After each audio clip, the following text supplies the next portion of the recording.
오늘의 주요 뉴스입니다. 그린벨트 해제 여부를 두고 혼선이 계속되자 문재인 대통령이 그린벨트를 계속 보전하겠다고 밝혔습니다. 주택 공급을 위해선 다양한 국공립시설의 부지를 최대한 발굴, 확보하겠다는 계획입니다. 김창룡 경찰청장 후보자가 국회 인사청문회에서 고 박원순 전 서울시장의 성추행 의혹 수사는 공소권 없음 조치가 타당하다는 입장을 재확인했습니다. 피소 사실 유치 의혹에 대해선 검찰의 판단을 지켜보겠다고 밝혔습니다. 고 박원순 전 서울시장의 성추행 의혹을 전달한 것으로 알려진 임순영 서울시 젠더특보가 이번 주 경찰에 소환될 전망입니다. 서울시는 합동조사단 구성을 위해서 여성계, 법조계 등의 참여를 요청했지만 긍정적인 답변을 받지 못해 출범 자체가 힘들 수도 있습니다. 서울 중구의 한 오피스텔에서도 수돗물에서 유충이 발견됐지만 외부 유입 가능성이 큰 것으로 분석됐습니다. 부산과 경기 지역에서도 관련 신고가 잇따랐지만 인천처럼 정수 과정에서 유충이 발생했을 가능성은 낮아 보입니다. 비정규직 논란 와중에 로고를 교체한다고 했던 인천국제공항이 거짓 해명을 한 사실이 MBN 취재 결과 드러났습니다. 로고를 자문한 디자인 자문위원장에 대해 관련 협회에 추천을 받았다고 했지만 후보는 인천국제공항 사장이 직접 추천한 것으로 보이는 문건을 확보했습니다. 서울 강서구의 요양시설에서 9명이 집단으로 코로나19에 감염돼 임시 폐쇄에 들어갔습니다. 이곳은 주간 데이케어 센터로 노인들이 매일 집과 시설을 오가며 가족과 접촉해 추가 확산 가능성이 큽니다.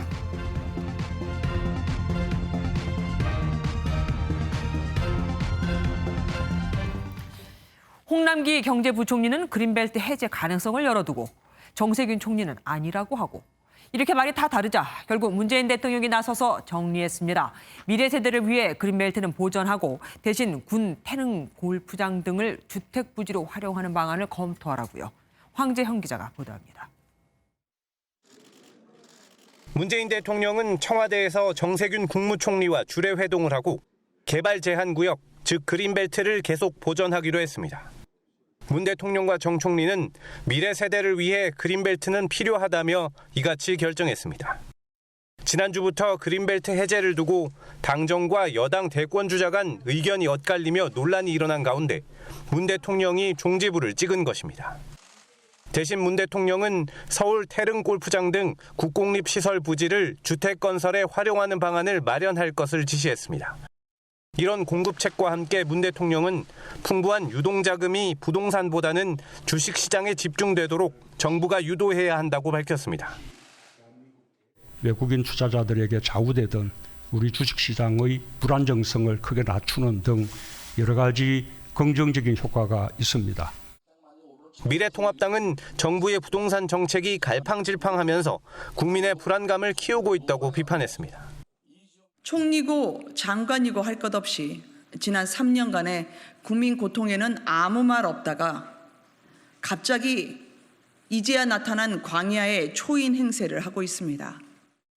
그린벨트 해제 논란에 대해 직접 교통정리에 나선 문 대통령은 정부가 추진 중인 뉴딜 펀드에도 투자 자금이 모일 수 있도록 관심을 가져달라고 당부했습니다.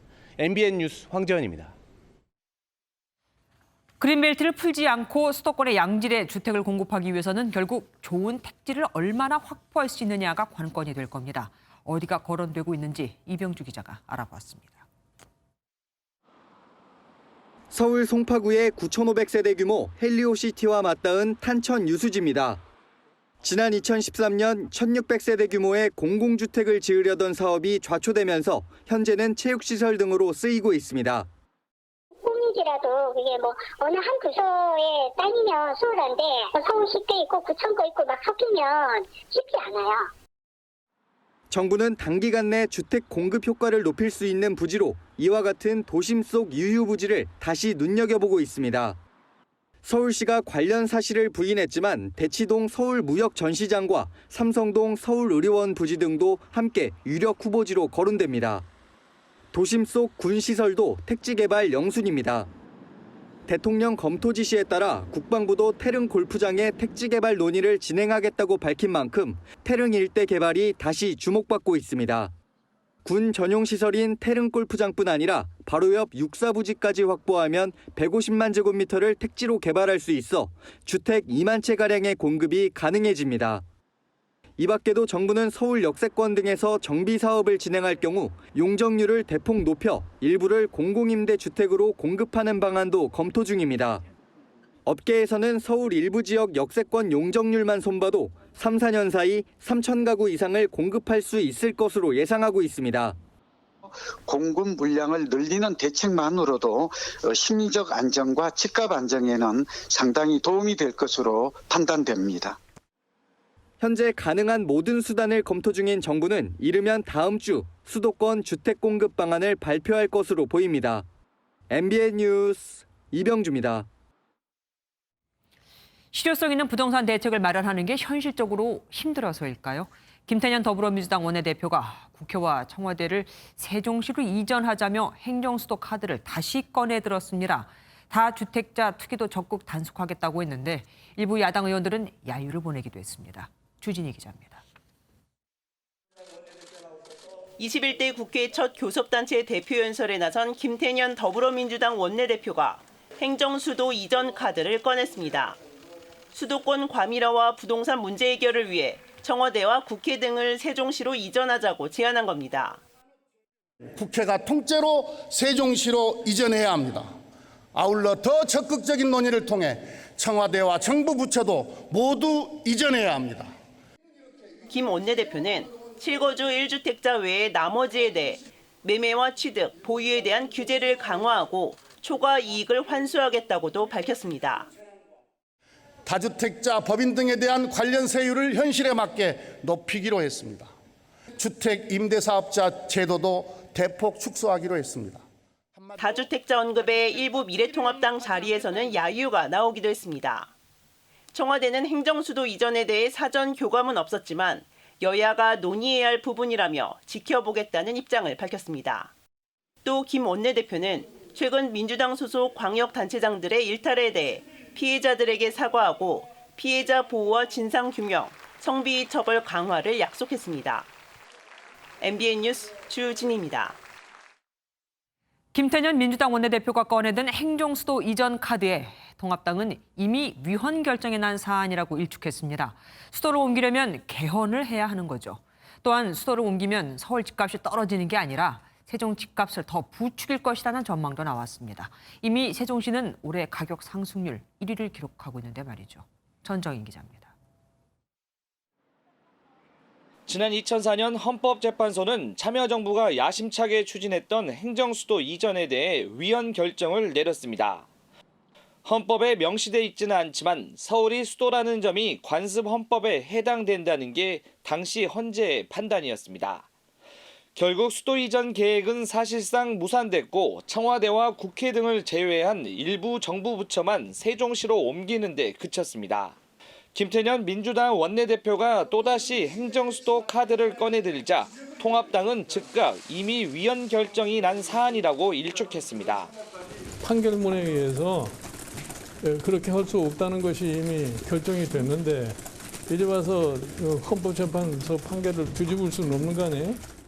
수도 이전을 위해서는 헌법 개정이 불가피한데 헌법 개정을 하려면 재적의원 3분의 2 이상의 찬성이 있어야 해 제1야당 협조 없이는 불가능합니다. 때문에 민주당에서는 개헌 대신 헌재 판단을 다시 받아보자는 목소리가 나옵니다. 민주당의 한 의원은 여야 합의가 이뤄지면 헌재 판결 또한 시대 흐름에 따라 달라질 수 있다고 설명했습니다.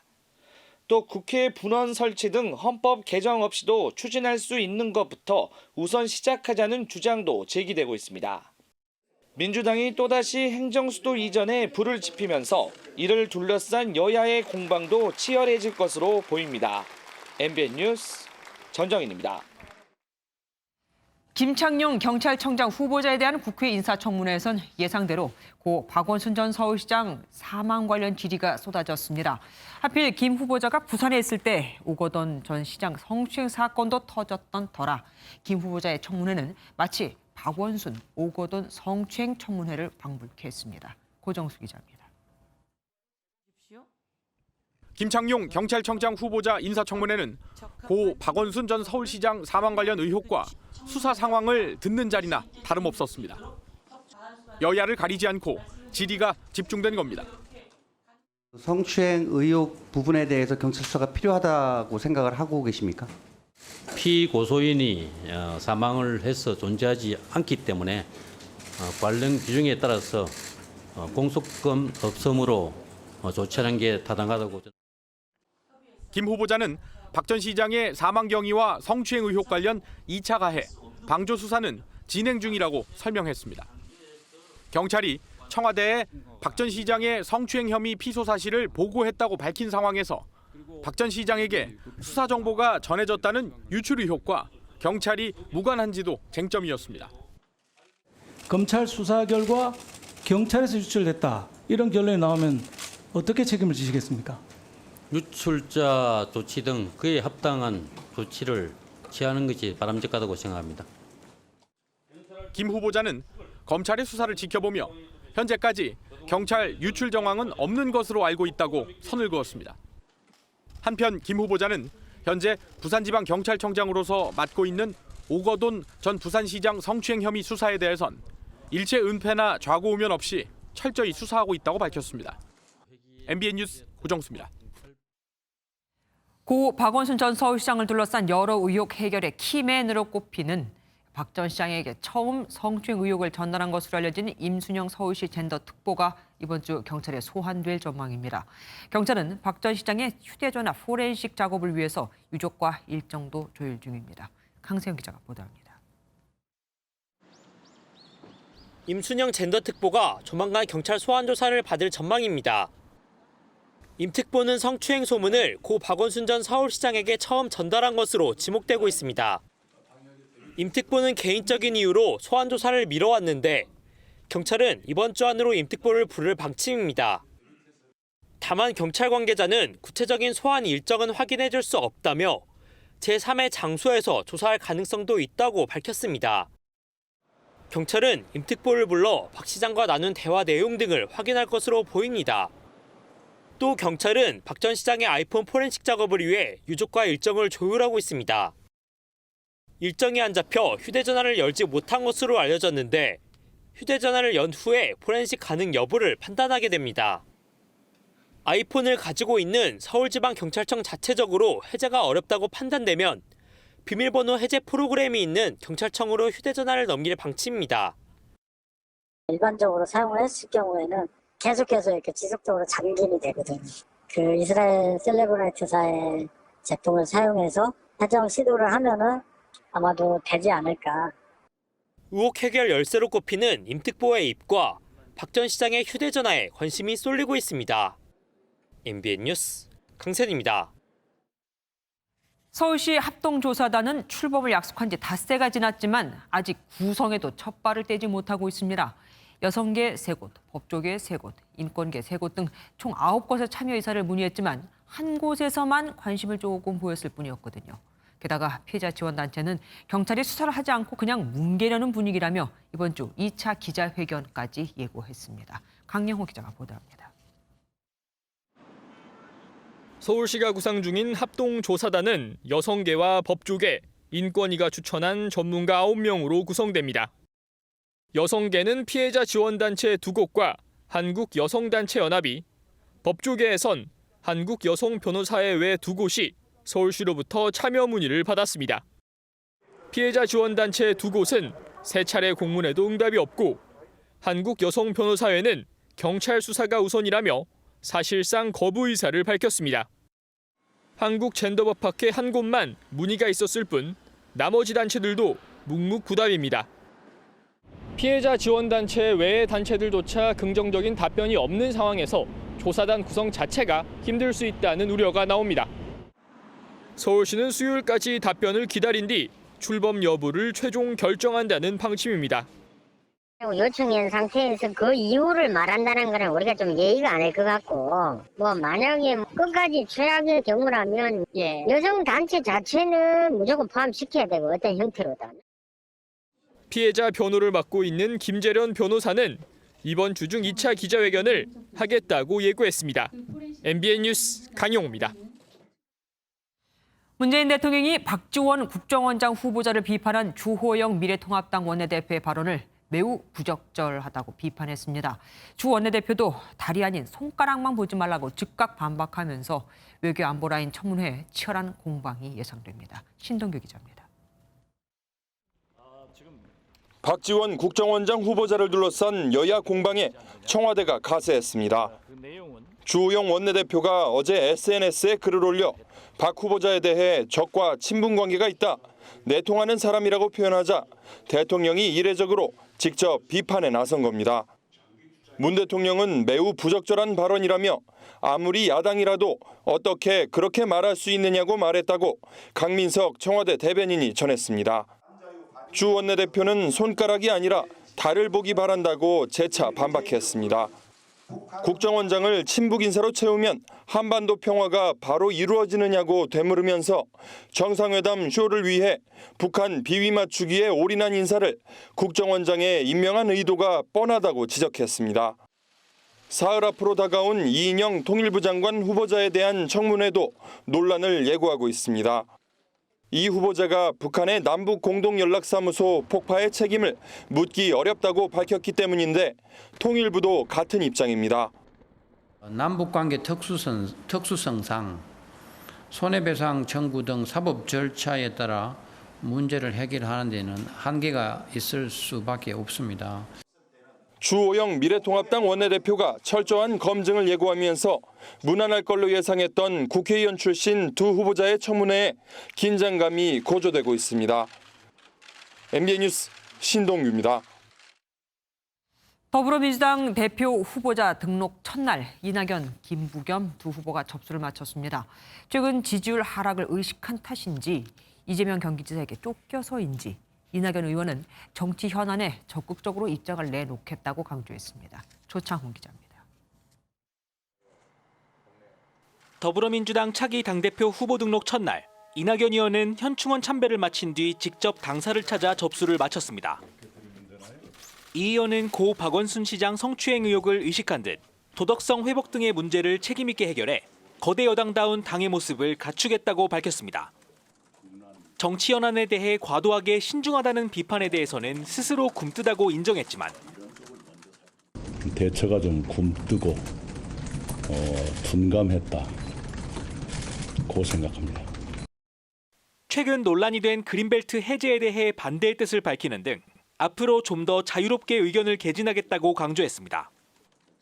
잠재적 경쟁 상대인 이재명 경기지사가 거침없는 발언으로 지지율이 높아지고 있다는 점을 고려한 것으로 풀이됩니다.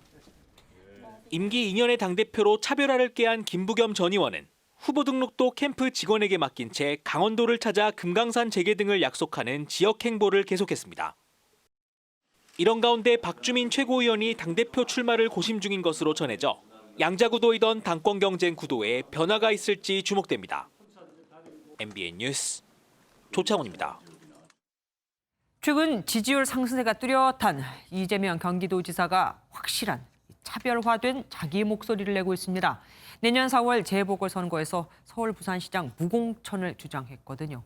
당권 주자는 물론 민주당에서도 벌써부터 불편한 기류가 감지되고 있습니다. 김순철 기자입니다.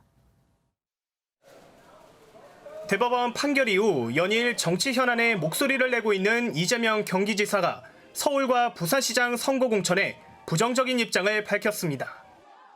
장사꾼도 신뢰가 필요하다고 지적한 이 지사는 민주당 당원에 따라 후보를 추천해서는 안 된다고 말했습니다.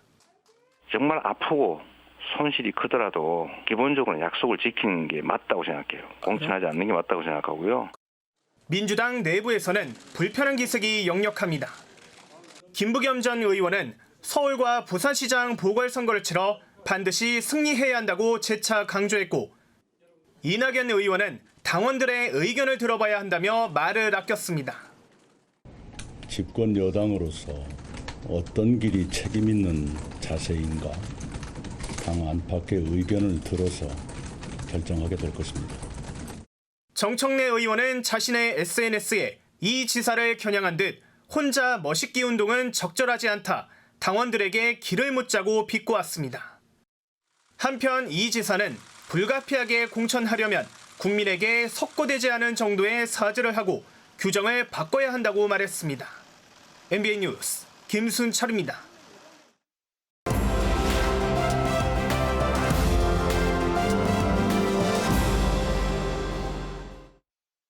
키워드를 살펴보는 오늘의 화제 픽뉴스 시간입니다. 정광재 정치부 국회반장과 함께하겠습니다. 어서 오십시오.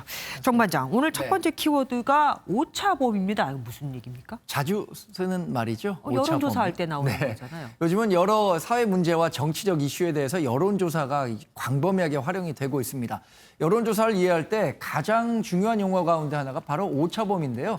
오차범위는 조사를 했을 때 착오가 발생할 수 있는 어떤 일정의 범위를 말합니다.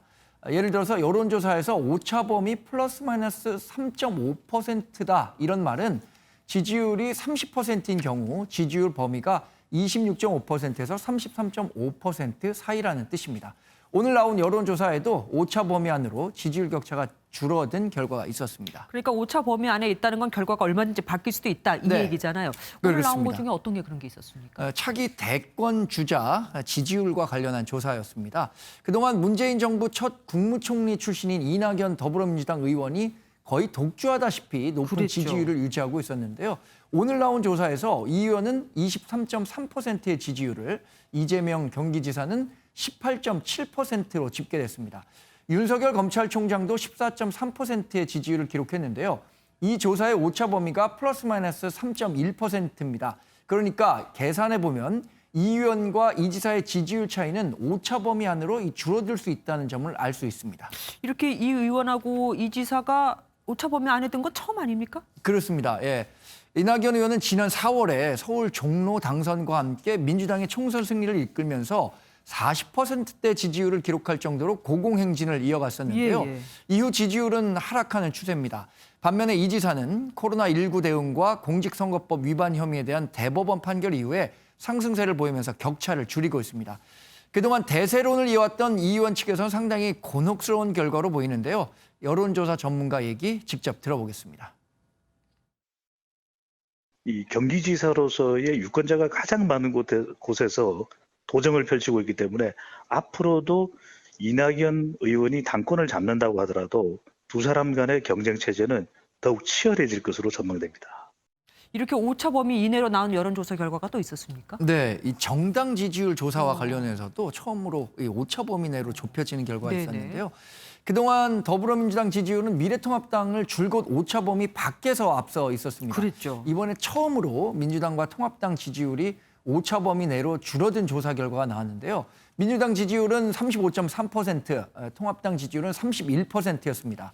민주당 지지율은 4.4%포인트 하락한 반면에 통합당 지지율은 1.3%포인트 오르면서 두 정당 지지율 차이가 오차 범위인 플러스 마이너스 3.1%포인트 사이로 좁혀진 겁니다. 최근 현 정부의 부동산 정책 실패 논란과 고 박원순 전 서울시장의 성추행 의혹 사건 등으로 민주당 지지자들이 이탈한 반면에 김종인 비대위원장 체제 이후 중도층으로 외연 확대에 나선 통합당이 일정 부분 이 중도층 흡수에 성공하고 있다는 분석도 나옵니다. 그렇지만 이 민주당 지지층 이탈층이 통합당 지지로 완전히 이동했느냐, 이건 좀 더 살펴봐야 할 것 같은데요. 실제로 무당층 지지율은 2.1%포인트나 올랐습니다. 다 싫다. 아직 모르겠다.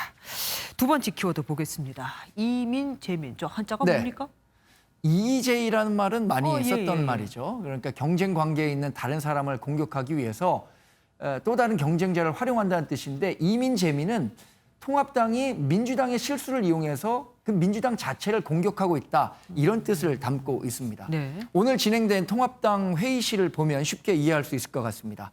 통합당은 회의실 배경에 민주당의 상징색인 파란색을 써서 마치 민주당을 연상케 했는데요. 진짜 그렇네요. 파란색이에요. 배경에 적힌 문구 이렇습니다. 그렇게 해도 안 떨어져요, 집값. 더불어민주당. 지난주 논란이 됐던 그 진성준 의원의 발언으로, 그러니까 민주당 의원이잖아요. 같은 의원의 발언으로 공격을 한 거네요. 그렇습니다. 현 상황에서 민주당이 가장 뼈아프게 생각하는 부분이 바로 부동산 시장 불안에 따른 민심 이반일 텐데요. 통합당은 최근 이 부분을 집중 공략하고 있습니다. 관련해선 김연아 통합당 비대위원과 진성준 민주당 의원 간의 설전도 이어졌습니다. 김 비대위원의 얘기도 직접 들어보겠습니다. 현직, 여당, 그것도 국토위원이 저런 생각을 갖고 있었다니 토론 내내 했던 말은 그냥 립서비스였나라는 생각이 들었습니다. 네, 진 의원은 페북을 통해서 반박에 나섰는데요. 집값 떨어지면 국가 경제에 부담이 된다고 했던 분이 누구냐 이러면서 적반하장도 분수가 있다. 이렇게 김 비대위원에 대해서 반격했습니다. 네. 진 의원의 거듭된 해명에도 또 실효성 발언을 둘러싼 정치권 논란이 이렇게 지속되는 건 아마도 부동산 정책의 휘발성이 그만큼 크기 때문이지 않을까 이런 생각을 하게 됩니다. 그렇죠. 민심이 이렇게 요동을 치는 사안이니까 민감할 수밖에 없을 겁니다. 오늘 말씀 여기까지 듣겠습니다. 네, 고맙습니다. 추미애 법무부 장관의 해임 건의안을 검토했던 통합당이 국민의당과 함께 결국 탄핵 소추안을 제출했습니다. 하지만 재적 의원 과반 이상의 찬성을 해야 통과되는 걸 통합당도 알고 있으니 상징적인 의미가 더 클 겁니다. 이동석 기자가 보도합니다.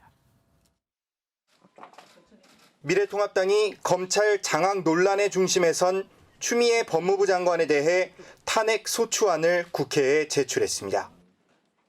전 채널A 기자 영장 발부와 관련해 강요 미수만으로 구속된 예가 없었다며 최근 문제가 된 지휘권 남용과 검찰 내 부당한 인사 등을 이유로 들었습니다.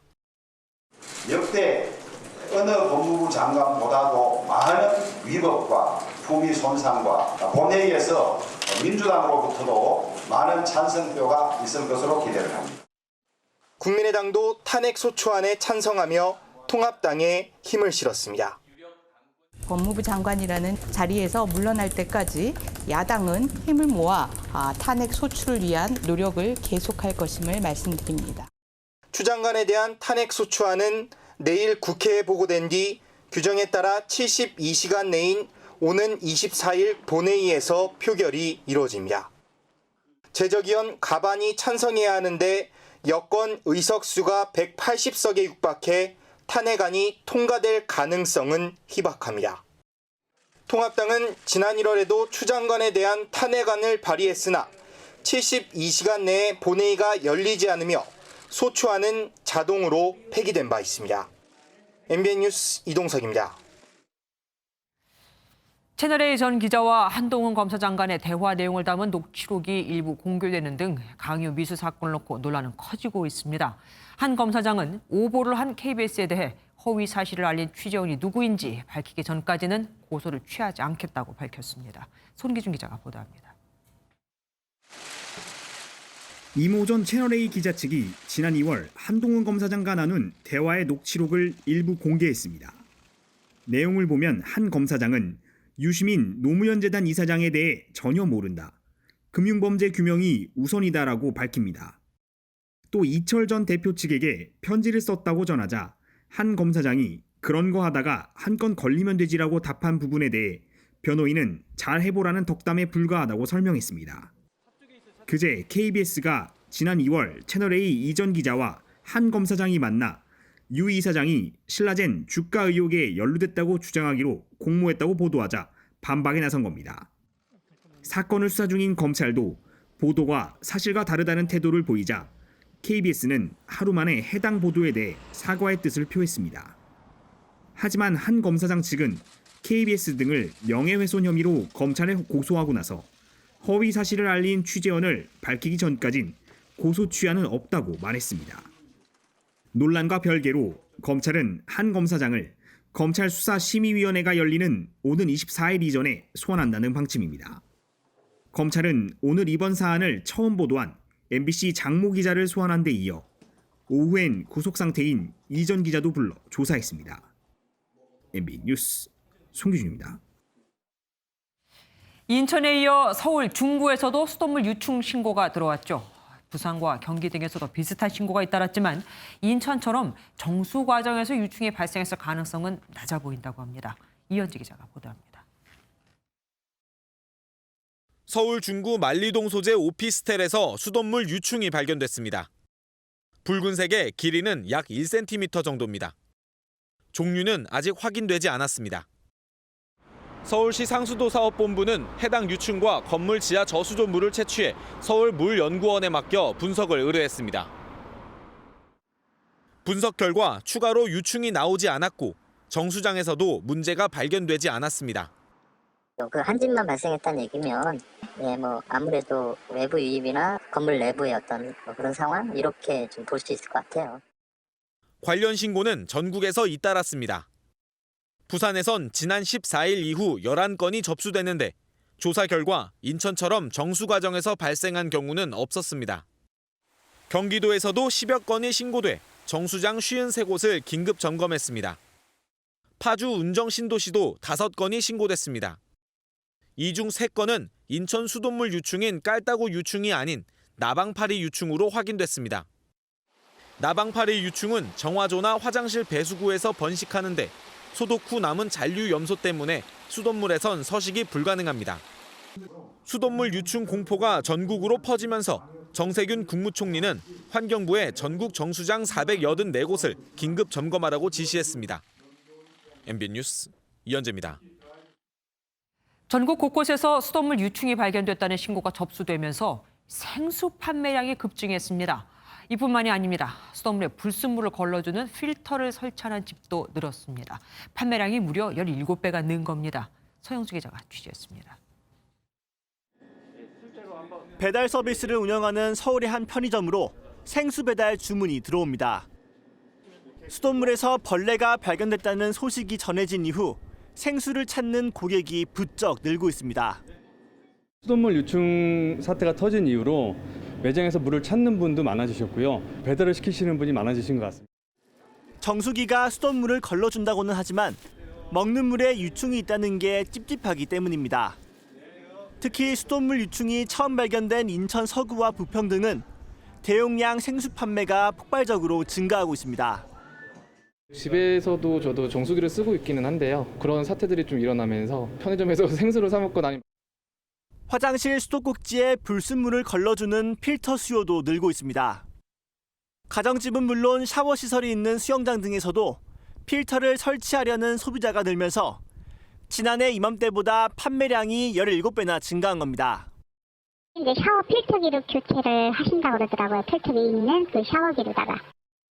우리 동네는 수돗물 유충으로부터 안전할까? 시민들의 불안감이 커지고 있습니다. MBN 뉴스 서영수입니다. 치킨집 같다. 디자인이 저 모양인데 50억 원이나 써야 하느냐. 로고 논란에 휩싸인 인천국제공항공사가 결국 로고 교체를 없던 일로 했죠.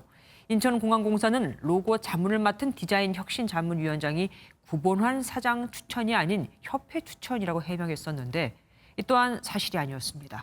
사장님 추천이라는 문건이 발견됐거든요. 조동욱 기자가 단독 보도합니다. 인천국제공항공사의 로고 교체는 없던 일이 됐습니다.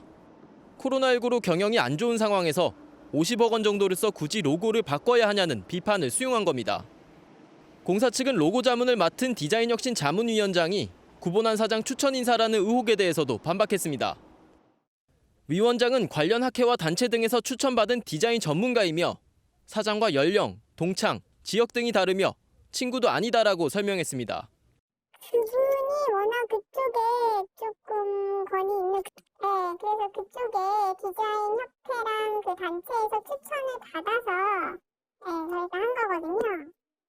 하지만 취재진이 입수한 공사 내부 문건을 살펴보니 해당 위원장은 사장의 추천을 받은 것으로 적혀 있습니다.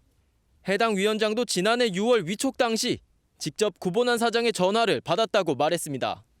지금 사장님께서 그 당시에 오점에서 의뢰가 나한테 온 거죠.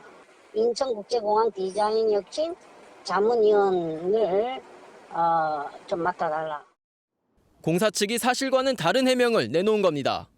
다만 위원장은 사장과 같은 대학교 ROTC 출신인 것은 사실이지만 친분은 없었다고 설명했습니다. 이에 대해 공사 측은 다시 알아보겠다라고 해명했습니다. MBN 뉴스 조동욱입니다. 김명환 민주노총 위원장이 조직 내 정파 문제를 거론하며 이례적으로 공개 비판했습니다.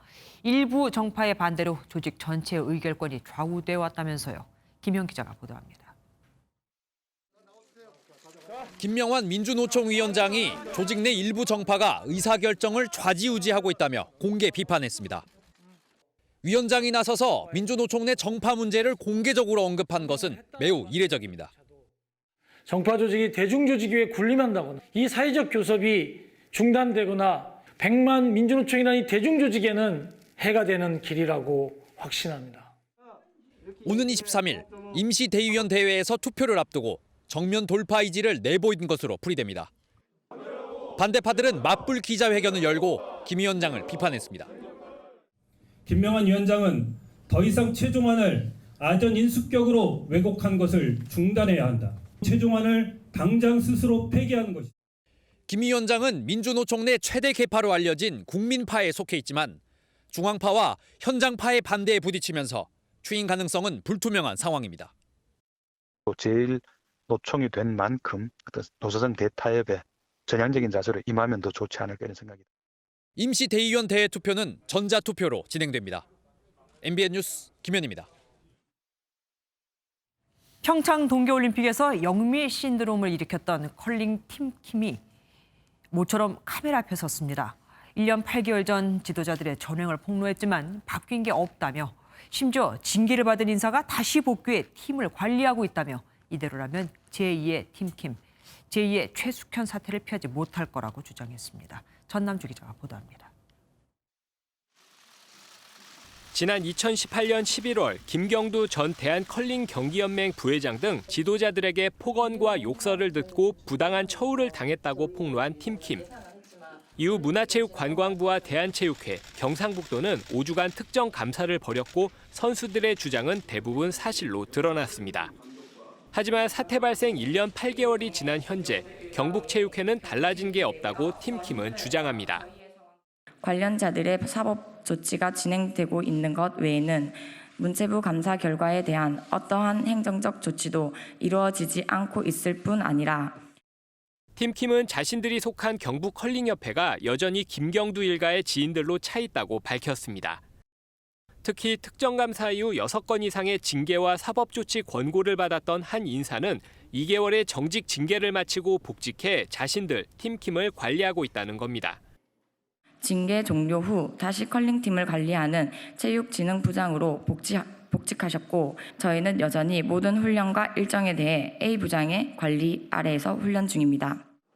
팀킴 선수들은 하루하루 불안한 마음으로 운동하고 있다며 문제의 근원을 없애지 않는다면 제2의 팀킴 최숙현 사태가 재발할 것이라고 주장했습니다.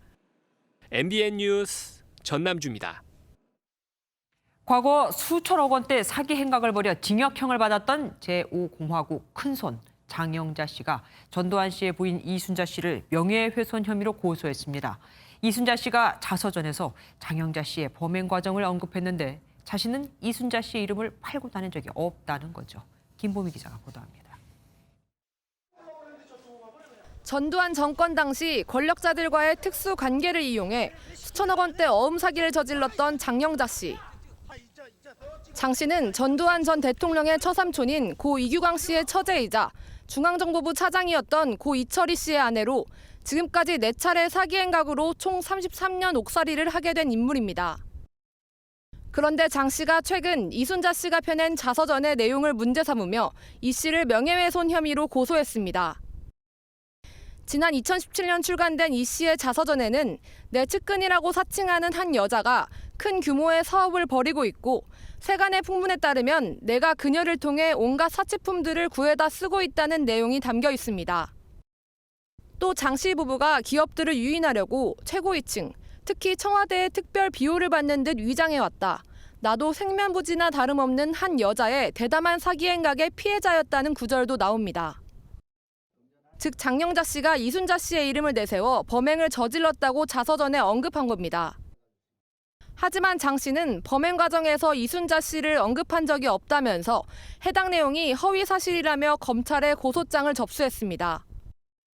해당 고소 사건을 맡게 된 서울 서대문경찰서는 조만간 이 씨를 불러 조사할 방침입니다. MBN 뉴스 김봄입니다. 김경수 경남지사의 항소심 재판에선 식사를 했다면 그 사이에 킹크랩 시연회를 볼 시간이 없었다는 게 쟁점이었는데 식당 주인이 새로운 진술을 했죠. 와서 먹은 게 아니라 주문 배달을 시켰다는 건데 그래서 이때 남은 시간에 20분 독대까지 했다는 겁니다. 박장 기자가 보도합니다. 드루킹과 공모 혐의로 벌써 1년 반째 항소심 재판을 진행 중인 김경수 경남도지사. 재판에 앞서 짧은 입장을 밝혔습니다. 이 사건의 실체를 정확하게 판단하겠다는 재판부가 신중하게 재판을 진행하고 있는 것 아닌가 저는 그렇게 생각합니다. 지난 재판에선 쟁점이 됐던 이른바 닭갈비 식사와 관련해 증인이 진술을 뒤집었던 데 이어 이번엔 특검이 20분 독대라는 새로운 승부수를 띄우면서 공방이 벌어졌습니다. 특검 측은 지난 2016년 11월 9일 파주의 경제적 공진화 모임 사무실에서 킹크랩 시연회가 끝나고 드루킹 김동원 씨와 김 지사가 20분 동안 독대를 했다고 밝혔습니다. 시연회를 보지 않았다고 일관되게 주장해온 김 지사 측은 시연이 끝나고 5분 동안 인사하고 떠났다는 김동원의 진술과 완전 배치된다며 검찰이 어떻게 이를 입증할지 의문이라고 맞섰습니다. 특검 측은 당시 경공모에서 오간 텔레그램 메시지를 추가로 제시하면서 이를 근거로 회원들이 서로 댓글 작업을 보완하기도 했다는 의혹도 제기했습니다. 재판부가 특검과 변호인 양측에 더 이상 증인 신문과 증거 조사를 하지 않을 생각이라고 밝히면서 결심 공판은 오는 9월 3일 열릴 것으로 보입니다. MBN 뉴스 박자은입니다. 아파트 주차장에서 50대 운전자가 몰던 SUV 차량이 주차장 난간을 뚫고 5m 아래로 추락했습니다. 차에 타고 있던 부부가 크게 다쳤는데 운전자는 급발진을 주장합니다. 한진우 기자가 보도합니다. 부산의 한 아파트 주차장입니다. SUV 차량 한 대가 빠른 속도로 달려옵니다. 주차장 끝 난간이 보이지만 속도를 줄이지 않고 질주합니다. SUV 차량은 그대로 난간을 뚫고 추락합니다. 차엔 50대 운전자와 아내가 함께 타고 있었는데 부부 모두 크게 다쳤습니다. 팍 소리가 나서 내다본 게 이제 조금 있으니까 119가 왔어요. 근데 사람이 이제 이래 들끗 해가지고. 운전자는 급발진을 주장합니다. 두 분은 척추를 다쳐가지고 병원에 입원하가지고 왜 사고 났느냐 그렇게 물으니까 급발진이다 그렇게 얘기를.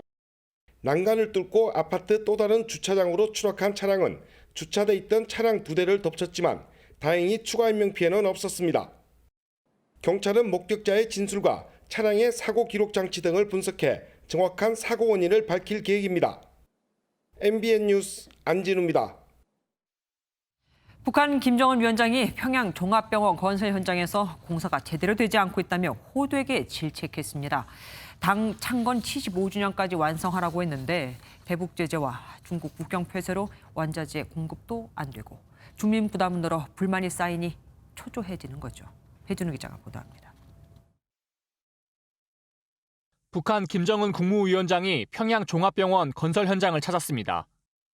현지 지도에 나선 김 위원장은 마구잡이식으로 진행해 건설 작업이 제대로 안 되고 있다며 불만을 터뜨리고 책임자를 전부 교체할 것을 지시했습니다.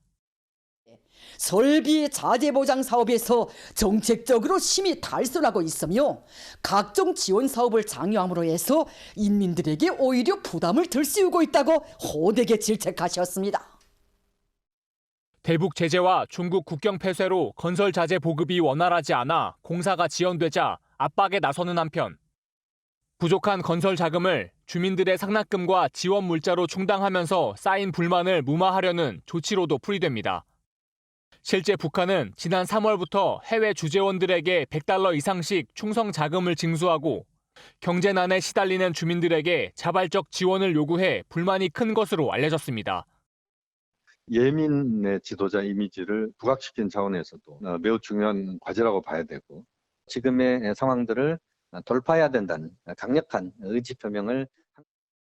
김 위원장이 직접 현지 시찰에 나선 건 지난 5월 순천 인비료 공장 준공식 이후 79일 만입니다. 김 위원장이 직접 나설 만큼 보건 의료에 대한 인도적 지원이 절실한 상황이라는 걸 국제사회에 드러낸 것이란 분석도 나옵니다. MBN 뉴스 배준우입니다. 지난 5월 31일에 대북 전단을 보낸 탈북민 단체 자유북한운동연합의 박상학 대표는 당시 대북 전단을 김포에서 살포했다고 했는데 실제는 파주였습니다. 박 대표는 왜 다르게 말을 했던 걸까요? 박은채 기자가 취재했습니다. 박상학 자유북한운동연합 대표가 지난 5월 31일 대북 전단을 살포했다고 주장하며 공개한 영상입니다. 이 사건은 이후 북한이 불쾌감을 표현하며 남북 공동 연락사무소를 폭파하는 주된 이유로 작용했습니다.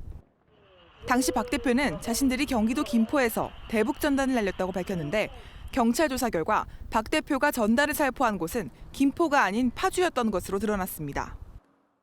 당초 발표와 달리 박 대표는 김포가 아닌 이곳 파주에서 대북 전단을 날린 것으로 확인됐는데요. 보시는 것처럼 창문과 CCTV가 영상과 동일한 형태입니다. 엉뚱한 장소를 발표한 건 경찰의 현장 방문을 막고 전단을 얼만큼 날렸는지를 감추려는 의도로 풀이됩니다. 회계라든지 이런 부분을 꼭 감사를 받아야 되니까 그 부분을 가장 또 빨리 처리할 수 있는 부분은 보이지 않는 돈의 출처 조모 100만 원치를 써놓고 1000만 원치 날렸다 확인되지 않으니까 그리고 앞서 탈북민 홍강철 씨는 최근 대북전단 풍선 하나에 12만 원 정도면 충분한데 박 대표는 150만 원을 받아왔다며 의혹을 제기하기도 했습니다. 경찰은 박 대표가 기부금을 불투명하게 집행했다는 의혹에 대해서도 본격 수사하고 있습니다. MBN 뉴스 박은채입니다.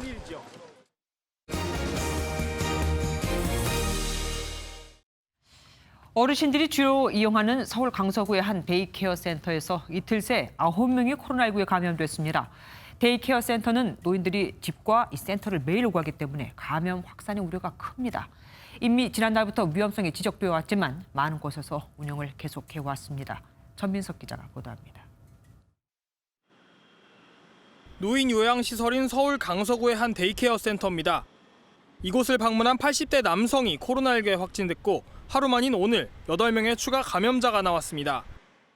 데이케어 센터는 주로 낮 동안 돌봄이 필요한 어르신들이 레크레이션 등을 하며 머무는 곳인데요. 이곳은 코로나19 확진자가 나오면서 당분간 폐쇄됐습니다. 감염됐을 때 상대적으로 치명률이 높은 노년층이라 방역 당국은 더 긴장하고 있습니다. 최초 감염 경로는 아직 파악되지 않았습니다. 역학조사팀이 계속 조사를 진행을 하고 있고 이 부분은 좀 더 구체적인 정보가 확인이 되면 데이케어 센터발 집단 감염은 지난달에 이어 두 번째로 이미 위험성이 지적된 바 있습니다. 그런데도 서울 내 데이케어 센터 450여 곳 중 160여 곳은 정상 운영하고 있고 280여 곳은 긴급 돌봄 서비스로 축소 운영하고 있습니다. 운영을 완전히 멈춘 곳은 11곳에 불과합니다. 서울시가 대안으로 낸 찾아가는 서비스인 돌봄 SOS 센터는 올해 연말쯤 25개 구에 모두 설치될 것으로 보입니다. MBN 뉴스 전민석입니다. 지난 5월 이태원 클럽에 갔다가 코로나19에 감염되고도 동선과 직업을 속여 무리를 빚은 인천 학원 강사가 결국 구속됐습니다. 최고 징역 2년, 벌금 2천만 원형을 받을 수 있는데 이 학원 강사는 충격을 받아 당시 거짓말을 했다고 진술했습니다. 노승환 기자입니다. 학원 강사가 일하던 학원입니다. 지난 5월 이태원 클럽에 다녀와 코로나19에 확진된 이 강사는 직업을 숨겼습니다. 이 바람에 당국이 사흘을 허비하면서 학원에서 시작된 감염은 인천에서 경기도, 서울까지 7차 감염으로 이어졌습니다. 확진자는 80명이 넘었습니다. 인천시의 고발로 경찰은 강사를 수사하려 했지만 코로나19뿐 아니라 다른 질병까지 있었던 강사가 병원에 2달간 입원하는 바람에 수사를 하지 못해왔습니다. 강사의 혐의는 감염병 예방법 위반으로 최고 징역 2년, 벌금 2천만 원형을 받을 수 있습니다. 최근 강사가 퇴원 후 경찰에 자진 출석해 조사를 받았고 사안이 무겁다고 본 법원은 지난 17일 구속영장을 발부했습니다. 강사는 경찰에서 충격을 받아 거짓말을 했고 경황이 없어 기억이 잘 나지 않았다고 진술했습니다. 아울러 코로나19에 감염된 시민들에게 사죄한다는 뜻도 뒤늦게 밝혔습니다. MBN 뉴스 노승환입니다. 코로나19로 해외 여행길이 사실상 막히면서 여행 수요가 국내 여행으로 많이 옮겨가고 있죠.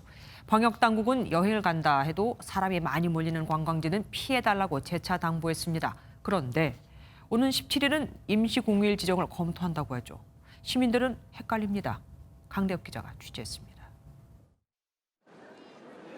지난해 7월과 8월 2달 동안 해외 여행객은 507만 명입니다. 코로나19로 올해는 해외여행을 아예 생각도 할 수 없습니다. 지금은 아무래도 코로나 때문에 서로 감염 위험도 있고 해서 해외여행 갈 계획은 없어요. 대안으로 제주행을 선택하는 사람들이 많을 걸로 예상되는데 이미 7월 중순까지 제주행 관광객은 지난해 80% 수준을 회복했습니다. 해외여행 수요의 상당 부분이 국내 여행으로 몰릴 거란 예상은 빗나간 셈입니다. 코로나19 때문에 해외든 국내든 여행 수요 자체가 줄어든 탓으로 보입니다. 방역당국이 집단 감염을 우려하는 성수기에도 이런 추세가 이어질지는 아직 장담할 수 없습니다.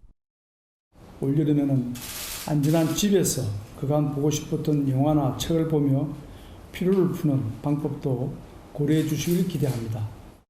방역당국은 사람이 많이 모이는 곳에 여행을 피하고 재개장한 미술관 등 공공시설을 이용해달라고 당부했습니다. 인터넷상에는 정부가 오는 17일 임시공휴일 지정을 검토하기로 한 것이 이런 방역 방침과 상충하지 않느냐는 지적도 나왔습니다. MBN 뉴스 강대엽입니다.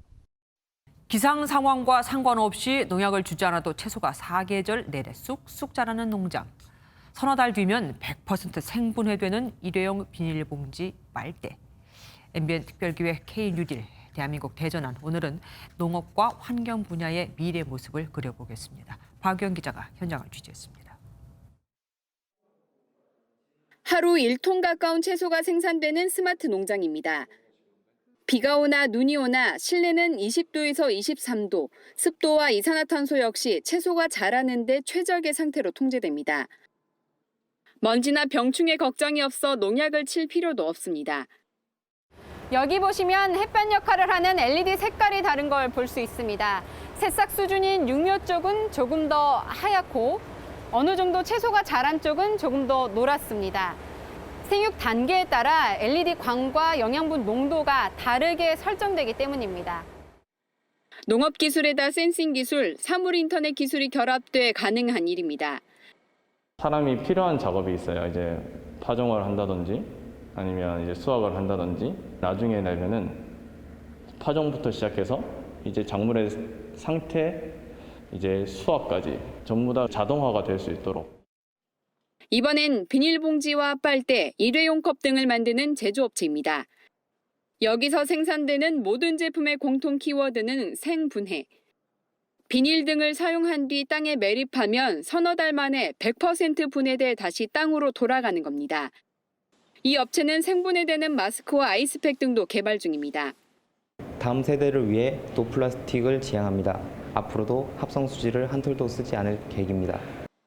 옥수수 전분과 야자수 등을 원재료로 한 건데 코로나19로 일회용품 사용이 폭발적으로 늘면서 더 주목받는 분야이기도 합니다.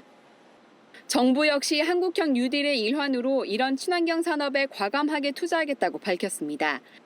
자연 중심 기업을 발굴하고 산업단지에 오염물질 저감 장비를 설치해주는 등 녹색 산업을 지원하는 데만 5년간 6조 원 넘는 국비를 투입합니다. 2025년까지 10개의 산업단지를 첨단 디지털 기술과 고효율 에너지 인프라를 갖춘 스마트 그린 산단으로 전환시키겠습니다. 포스트 코로나 시대 위기를 기회로 바꾸기 위한 그린 산업의 혁신이 주목받고 있습니다. MBN 뉴스 박영입니다. 최악의 물난리를 겪고 있는 중국. 한 달 반 넘게 쏟아지는 폭우로 세계 최대 수력 발전댐인 산샤댐 수위가 오늘 한때 최고 수위의 10m 아래까지 치솟았습니다. 강물이 범람할 위기에 처하자 이 수위를 막으려고 지어놓은 제방 2개를 갑자기 폭파해 주민 3만 명이 한밤중에 대피하기도 했죠. 신혜진 기자가 보도합니다. 중국 안후이성의 추어강입니다. 강 중간이 뻥 뚫렸습니다. 폭우로 강물이 불어나 범람 위기에 처하자 제방 2개를 폭파해 물을 방류한 겁니다.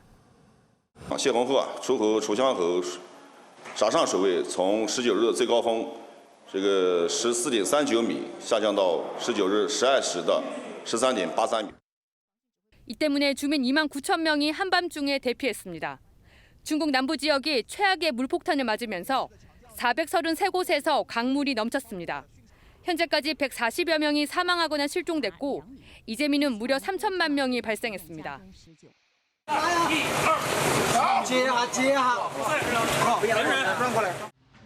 산샤댐도 불안합니다. 열흘간 이어진 폭우로 수위가 한때 165m까지 치솟았습니다. 최고 수위인 175m를 불과 10m 남겨놓은 겁니다. 소양강댐 13배 규모인 산샤댐이 붕괴되면 우한과 광저우, 상하이에 이르기까지 4억 명 이상의 주민들이 삶의 터전을 잃을 수 있습니다. 더욱이 중국 원전 40여 기 중 일부라도 손상돼 방사능이 유출되면 편서풍을 타고 한반도에 피해를 줄 가능성도 배제할 수 없습니다. 하지만 중국 당국은 산샤댐이 올해 최악의 홍수에 잘 대처하고 있다며 붕괴설을 일축했습니다. 1930년대 이래 네 번째 대홍수로 꼽히는 이번 홍수로 경제적 손실은 우리 돈 약 15조 원에 달할 것으로 추정됩니다. 중국 기상청은 남부 지역에 이어 동북부 지역에 8월 초까지 더 많은 비가 올 것으로 예보해 비 피해 규모는 더욱 커질 것으로 우려됩니다. MBN 뉴스 신혜진입니다. 이 더운 여름에 코트나 패딩, 모피 같은 겨울 의류가 잘 팔리고 있습니다. 역시즌 상품인데 소비자들은 시즌보다 저렴하게 사서 좋고 업체는 재고를 털거나 소비자 반응을 미리 살필 수 있어서 인기입니다. 비수기에 생산하니 제조 원가도 낮출 수 있고요. 이상주 기자가 취재했습니다. 30도가 넘는 무더위 속 백화점의 모피와 패딩을 찾는 사람들로 북적입니다. 여름에 사는 겨울옷, 이른바 역시즌 제품을 찾는 소비자들입니다. 이제 겨울에 색상이나 사이즈가 이제 품절되고 없어요. 또 이제 겨울옷 사고 겨울에는 여름옷 세일할 때 그때 이제 많이 구입을 해요. 합리적인 쇼핑족들이 늘면서 지난달 한 온라인 쇼핑몰에선 겨울옷 판매가 지난해 같은 기간보다 4배 이상 늘었습니다. 업체들도 재고를 소진하고 다음 시즌 수요를 미리 파악해 볼 수 있는 장점이 있습니다. 매년 패딩이나 코트 같은 역시즌 의류를 찾는 고객님들이 증가하시면서 이번 행사장 매출 역시 전년 대비 30% 이상 증가했습니다. 또 최근 상품 선택의 주요 기준이 단순한 계절보다는 개인의 생활 패턴이나 가치가 된 것도 역시즌 상품의 인기 요인입니다. 계절에 대한 어떤 경계 같은 것들이 무너지면서 어떤 자기의 취향 이런 것들에 의해서 옷을 입는 패션 트렌드와 그렇게 싼 가격에 합리적인 소비를 할 수 있기 때문에 한여름에 사는 패딩, 한겨울에 사는 에어컨, 역시즌 시장이 갈수록 커지고 있습니다. MBN 뉴스 이상주입니다. 한상혁 방송통신위원장 연임에 대한 국회 인사청문회가 오늘 열렸습니다. 한 위원장은 코로나19 재난 상황에서 가짜뉴스로 인한 사회적 폐해가 얼마나 심각한지 느꼈다며 가짜뉴스 대응체계 개선을 방통위의 최우선 과제로 꼽았습니다. 내일은 하늘이 점차 개겠습니다. 맑은 가운데 습도가 높아 낮에는 푹푹 찌는 더위가 예상되는데요. 경기와 강원, 영남 곳곳에는 폭염주의보가 내려진 가운데 내일 서울의 낮 최고 기온은 31도, 춘천은 33도까지 오르겠습니다. 남부지방도 30도 안팎의 더위가 예상되고 체감 더위는 더 높아서 수치로 보이는 기온보다 우리 몸은 더 덥게 느끼겠습니다. 내일 오후부터 밤사이 영서 남부와 경북 북부 내륙에서는 기온이 오르는 만큼 대기가 더욱 불안정해 소나기가 오는 곳이 있겠습니다.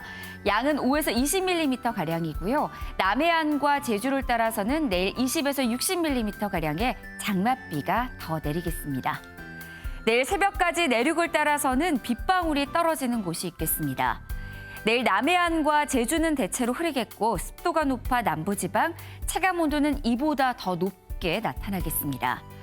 동해안 지역 강릉의 한낮 기온 30도까지 오르겠습니다. 모레 남부와 제주를 중심으로 비가 내리겠고 주 후반까지 전국에서 또다시 장맛비가 예상됩니다. 이번에도 강한 비가 올 가능성이 높아 주의가 필요합니다. 날씨였습니다. MBN이 선정한 이 한 장의 사진입니다. 아빠의 손을 잡은 채 아이가 절벽에 매달려 있죠. 떨어질 뻔한 아이를 아빠가 구하는 장면이 아니고 인증사진을 찍기 위해 아빠가 아이를 매달리게 한 겁니다. 베이징 교외의 홍직루라는 산악도로인데 인증사진을 찍으려고 관광객들이 많이들 몰리는 곳이죠. 누군가 아이의 손이 떨리고 있다고 소리쳤지만 이 아버지는 되레 아이의 손을 흔들며 겁을 주고 재미있어 했다고 합니다. 과연 아이에게도 좋은 추억 만들기가 됐을까요? MBN 종합뉴스 여기서 마치겠습니다. 함께해 주신 여러분 고맙습니다.